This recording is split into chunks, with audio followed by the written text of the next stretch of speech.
कैसे? झुग्गी में सारे गरीब रहते हैं।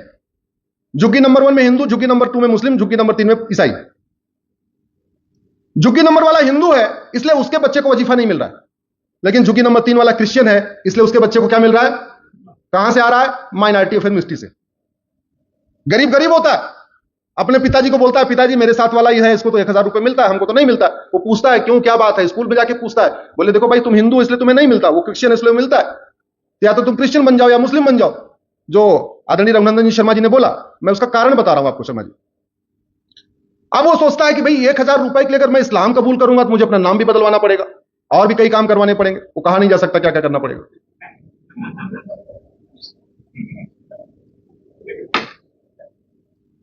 तो क्या करे?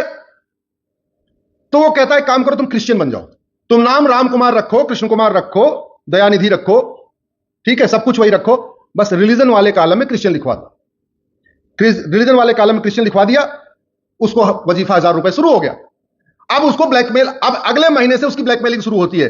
भैया तू ये बता, तेरे को वजीफा मिलता है, तेरे हाथ में तो रक्षा है, रक्षा काट के निकाल देगा, तेरे को तो 1000 रुपए वजीफा मिलता है, तू क्रिश्चियन है, तेरे माथे पे तिलक है, तिलक बंद, तो क्रिश्चियन है, होली दिवाली मनाता है, होली दिवाली बंद, तो क्रिश्चियन है, गले में क्रॉस नहीं है, क्रॉस पहन लिया, तो क्रिश्चियन है, 1000 रुपए वजीफा मिलता है, चर्च में नहीं आता संडे तो चर्च में जाना शुरू।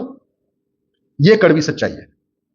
मैंने पहले ही कहा था, अगर डॉक्टर ने कैंची छोड़ी है पेट में, जब तक उस कैंची को वापस नहीं निकालोगे समस्या खत्म नहीं होगी। जब तक माइनॉरिटी ऑफ एथनिसिटी बंद नहीं होगी, माइनॉरिटी कमीशन बंद नहीं होगा, तब तक भारत में कन्वर्जन रुक ही नहीं सकता।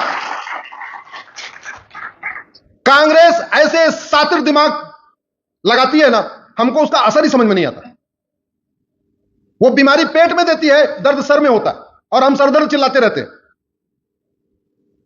भारत में ऐसी 300 योजनाएं चल रही हैं जिसकी वजह से आदिवासी दलित जब देखता है हिंदू बनने से कोई फायदा नहीं है, क्रिश्चियन बनने से फायदा है, तो वो क्रिश्चियन बन रहा है। स्टेट स्पॉन्सर्ड कन्वर्जन हो रहा है। और ये किसके जीएसटी से?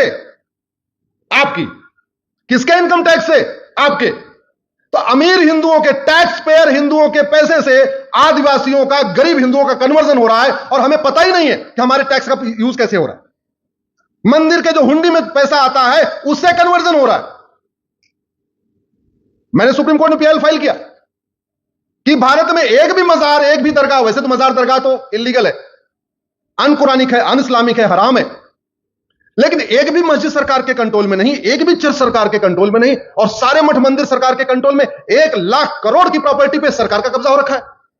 1 लाख करोड़ के मठ मंदिर की प्रॉपर्टी पे सरकारों का कब्जा है। चर्च और मस्जिद के लिए एक भी कानून नहीं है, और मठ मंदिरों के लिए 35 कानून। भारत में 28 राज्य हैं, 8 केंद्र शासित प्रदेश हैं, किसी एक भी राज्य में मठ मंदिर सरकार के कंट्रोल में नहीं है, और भारत के 18 राज्यों में मठ मंदिर सरकार के कंट्रोल में। चढ़ावा कहां जा रहा है? एक तो बंदरबाट हो रही है, बाकी और कन्वर्जन में जा रहा है, धर्मांतरण में जा रहा है, सेकुलर योजनाओं में जा रहा है। तो ऐसी हमने योजनाएं बनाई हैं। उदाहरण के लिए अभी 100 घर बनता है, जितनी भी आप स्कीम उठा के देख लीजिए, मुद्रा लोन, फ्री वाला मकान, फ्री की दुकान, फ्री का ये जितनी भी योजनाएं, उसमें 35%, 36% विधायक जी शेयर किसका है ना?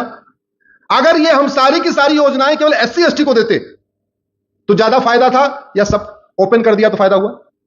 भाई 100 घर बने, 100 घर में 35 घर तो पहले निकल गए, अब बचे 65 घर। अब 65 घर में डिवीजन हो रहा है। ऐसे 100 के 100 घर शेड्यूल कास्ट को जाता, ट्राइबल को जाता, आदिवासियों को जाता, उनको जाता, तो उनका कन्वर्जन रुकता कि नहीं? हमने घर वापसी के लिए एक भी कानून नहीं बनाया, हमने घर वापसी के लिए एक भी योजना नहीं बनाई, और कांग्रेस ने कन्वर्जन को प्रमोट करने के लिए 10 कानून बनाए और 300 योजनाएं बनाई। वो 10 कानून आज भी चल रहे हैं और 300 योजनाएं आज भी चल रही। और मैं आपको कह देता हूं, जब तक वो 10 कानून खत्म नहीं होंगे, वो योजनाएं खत्म नहीं होंगी, भारत में कन्वर्जन नहीं रुकेगा। भारत का इस्लामाइजेशन होता रहेगा और क्रिश्चियनिटी फैलती रहेगी। और यह गलती हमारे पूर्वजों से हुई। मैं ऐसा नहीं कि मुगल काल में भी एक समय ऐसा आया था, पूरे देश में हमारा हिंदी स्वराज हुआ था कि नहीं? जोर से बोलिए। एक भूल हो गई, सत्ता तो ले लिया, लेकिन क्या भूल हो गई? हमने सबको समान समझ लिया, हमने घर वापसी का आदेश नहीं किया। नहीं तो छत्रपति शिवाजी महाराज ने एक फरमान जारी किया होता, भारत हिंदू राष्ट्र है, और हो चुका था, उन्होंने बना लिया था, अब केवल और केवल सब लोग वसुधैव कुटुंबकम को मानेंगे, नारी तू नारायणी मानेंगे, सर्वधर्म सर्वपन संभाव मानेंगे, सर्वमंगल मांगल्य मानेंगे, सबको भगवत गीता पढ़नी पड़ेगी, सबको रामायण पढ़ना पड़ेगा। उस समय आसान था, आज आसान है? जोर से बोलिए। उस समय आसान था। तो कई चीजें ऐसी होती हैं जब समय पे नहीं की जाती तो बहुत भारी हो जाती है। रघुनंदन शर्मा जी कह रहे थे कि कुछ पहले काम हो गए होते तो ज्यादा अच्छे थे, और सही बात भी है भाई। एक साल में संसद के 3 सत्र होते हैं, तो 10 साल में कितने सत्र हो गए? जोर से बोलिए। एक सत्र में अगर एक कानून बनाते तो कितने कानून बन जाते? तो या तो 30 कानून बना सकते थे, या 30 कांग्रेसी कानून खत्म कर सकते थे। कुछ ना कुछ तो कर ही सकते थे, करना चाहिए था, अवसर मिला था, अपॉर्चुनिटी मिली थी, अपॉर्चुनिटी मिली थी। मेरा यह मानना है, अगर आपको बात, आपका विषय लैंड जिहाद है, अच्छा हमसे एक चीज मिस हो जाती है, हमको वक्फ बोर्ड तो दिखाई पड़ता है। जानते हैं भारत में भूमि अतिक्रमण का पहला कानून कब आया था? 1894 में अंग्रेज लेके आए थे। भारत की जमीन को चर्च को बांटने के लिए पहला कानून आया 1894 में, जिसको कहते हैं लैंड एक्विजिशन एक्ट। बड़े चालाकी से अंग्रेजों और मुगलों में अंतर केवल इतना था कि जो काम मुगलों ने तलवार के दम पे किया, अंग्रेजों ने वो सारे काम कानून बना बना के किया। इतना ही अंतर था बस। अंग्रेजों ने वो सारे काम किए, मुगलों ने तलवार के दम पे धर्मांतरण कराया, अंग्रेजों ने कानून बना के धर्मांतरण कराया। मुगलों ने तलवार के दम पे जमीन कब्जा किया, अंग्रेजों ने कानून बना बना के जमीन कब्जा किया। 1894 में उन्होंने कानून बनाया। मैं अभी नागपुर में मेरा कार्यक्रम था, तो मैं मुख्यालय जाने का मुझे अवसर मिला,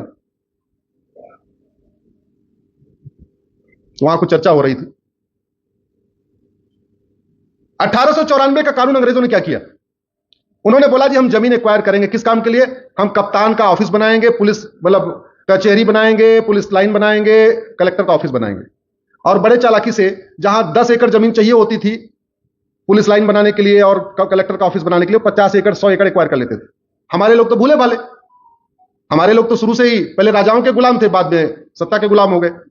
हमारा तो मानसिक रहा नहीं, कभी हमने सोचा नहीं कि भैया इतना जमीन क्यों एक्वायर कर रहा है। विरोध भी नहीं किया, हालांकि गुलाम थे, कुछ कर भी नहीं सकते थे। तो उन्होंने क्या किया? 100 एकड़ जमीन लिया, कहीं 100 एकड़, कहीं 200 एकड़, कहीं 500 एकड़, और पूरे देश में उन्होंने सिविल लाइन बनाई। भोपाल में सिविल लाइन है क्या? है। पूरे देश की सिविल लाइन 1894 वाले कानून से बनी है। पूरे के पूरे देश की सिविल लाइन की जो जमीन एक्वायर की गई है वो 1894 वाले कानून के बाद, यानी 1895 में एक्वायर हुई, 1896 में एक्वायर हुई, 1897 में, उसके बाद एक्वायर हुई। और बड़े चालाकी से जहां जहां सिविल लाइन है, आपको कलेक्टर का बंगला मिलेगा, ऐसे बड़े बड़े बंगलों मिलेंगे, उनके लोग रहते थे। लेकिन जहां जहां सिविल लाइन मिलेगा वहां ज्यादातर जमीन आपके पास चर्च की मिलेगी। यहां वाले में है कि नहीं? आप बेच के चले गए, अलग बात है। अच्छा, ये भी सिविल लाइन ही है। अच्छा, हाँ। और वो जमीन 99 ईयर के लिए इसमें उन्होंने दिया, परमानेंट दे नहीं सकते थे। आप पूरी दुनिया में कोई भी जमीन, कोई विदेशी आके किसी को परमानेंट नहीं दे सकता। तो उन्होंने इतना लिहाज रखा कि परमानेंट नहीं दिया, बल्कि 99 साल की लीज पे दिया। वो लीज कब शुरू हुई? 1897, 1898, 1899, इस तरीके से शुरू हुई। 1900 आते आते सारी जमीन उसने पूरे देश में बांट दिया। तो लीज 99 साल की कब खत्म हुई? 2000 आते आते खत्म। तो भारत में जितने अंग्रेजों ने लगभग 6 लाख एकड़ जमीन बांटा था चर्च को, मिशनरीज को, उनकी सबकी 99 साल की लीज पूरी हो चुकी है। दुर्भाग्य देखिए, न भारत की संसद में उस जमीन को वापस लेने के लिए कोई एफर्ट हो रहा है, न किसी विधानसभा में हो रहा है कि भैया जमीन वापस हो गई, तुम्हारा 99 साल पूरा हो गया, आप जमीन वापस कर दो। होना चाहिए कि नहीं होना चाहिए? आवाज उठाई क्या? आवाज इसलिए नहीं उठाई, इसकी जानकारी भी नहीं है, जानकारी का भी अभाव है। अब मैं अगले पे आता हूं। अब उनको पता है कि सरकार आई है, क्या पता वापस ले ले विधायक जी। अब वो प्लॉटिंग कर रहे हैं, अब वो बेच रहे हैं, अब वो परमानेंट अपने नाम पे जो चर्च को थी वो प्लॉटिंग करते चले जा रहे हैं। एक फायदा ये कि जैसे वो रजिस्ट्री कर दे रहे हैं तो आप झगड़ा कैसे करोगे, और दूसरा फायदा ये कि सिविल लाइन की जमीन तो बड़ी महंगी होती है। सिविल लाइन में एक बिस्वा बेचते हैं, 30 किलोमीटर दूर जाके बढ़िया 1 एकड़ जमीन खरीद लेते हैं। यानी सिविल लाइन में 5 एकड़ जमीन खरीदा तो थोड़ी दूर जाके 5 बिस्वा यहां खरीदा, बेच दिया तो 5 एकड़ खरीद लिया। तो सेल्फ सस्टेन्ड उनका मॉडल हो गया। पूरे देश में चर्च बन रहे हैं, पूरे देश में उनकी हॉस्पिटल बन रही, पूरे देश में उनके स्कूल बन रहे हैं, कॉलेज बन रहे हैं। पैसा कहां से आ रहा है? वो सिविल लाइन वाली जमीन से। सिविल लाइन में प्लॉटिंग हो रही है, बाहर काम हो रहा है। तो जब देश आजाद हो गया तो कुछ बुद्धिजीवी गए नेहरू जी के पास, बोले अंग्रेजों ने तो अपना काम कर लिया, चर्च को बसा दिया, मिशनरीज को बसा दिया, पूरी सिविल लाइन में सेटअप कर दिया, हमारा क्या? तो नेहरू जी ने 1954 में पहली बार वक्फ एक्ट बना दिया। शर्मा जी गए क्या? यह वक्फ एक्ट सेंट्रल का कानून है, इसमें राज्य सरकार कुछ नहीं कर सकती है। इसमें विधानसभा में कुछ नहीं हो सकता। ये जो कुछ होगा पार्लियामेंट में होगा, क्योंकि नेहरू जी की कृपा है वो। अब नेहरू जी ने बनाया, तो जब तक वो कानून चलेगा तब तक आप वक्फ बोर्ड से कुछ नहीं कर सकते, कुछ नहीं कर सकते, क्योंकमें कैंची पड़ी हुई है पेट में, तो दर्द होता रहेगा, आप कराते रहो, चिल्लाते रहो, जब तक दोबारा कैंची बाहर नहीं आएगी कुछ नहीं हो सकता। 1954 में नेहरू जी ने उसको बनाया, बाद में इंदिरा जी ने मजबूत किया, बाद में राजीव गांधी ने मजबूत किया, बाद में 1995 में नरसिम्हा राव ने मजबूत किया, और जाते जाते 2013 में मनमोहन सिंह उसको इतनी पावर दे दिया, इतनी पावर दे दिया। अगर वो वक्फ बोर्ड कह दे ये हाल वक्फ बोर्ड का है, आप ये हाल गया फिर आपका। केवल इतना कह दे कि एक बार बाबर का घोड़ा आया था, मैं थोड़ी देर बैठा था, फिर ये हाल आपके यहां से गया। मैं हाँ मकान पे कह दिया। मैं अपनी बात खत्म करूंगा। नहीं एक विषय और है, कर लेता हूं।